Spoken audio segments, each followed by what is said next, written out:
السلام عليكم ورحمة الله تعالى وبركاته. كسر دواد عشر كنا ما أنتوا كسبسني هاي English to Somali conversation boy and girl conversation ملشيكس كده حيا ويلي قبر ولا لا طبعا boy وحويري ويلكو أنت هنقول لك عشر كنا فضلا عن كعب سنة بدنا نوصل فينا سبسكرايب نصرته أدنى أشر جلس الفيديو عشان صور دقيقنا سوي فايدة سنة حب هذا كدبنا إن الله يقرأ إن شاء الله تعالى عشر كان تصقد قلينا boy وحويري ويلكو How are you my dear sister سديت هاي ولا شيء قالي هذا قال قبل وحيتري I am fine وان في عنا هاي my dear brother ولا الكي قالي هو boy ويلكو حويري What do you want to be when you grow up مركاد ويناتهم حاجة عشا هاي إناد نغطو قال قبل وحيتري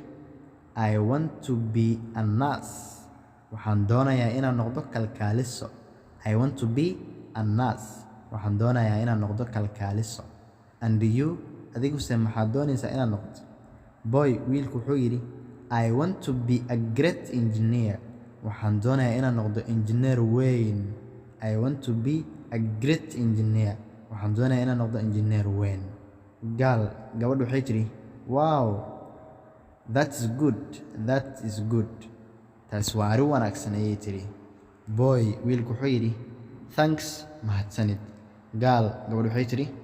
good luck nasiib wacan insha allahu tacaala cashirkeena maanta halkaa ayuu inoogu joogi doonaa intaan cashir kale ku kulmayno wasalaamu calaykum waraxmatullaahi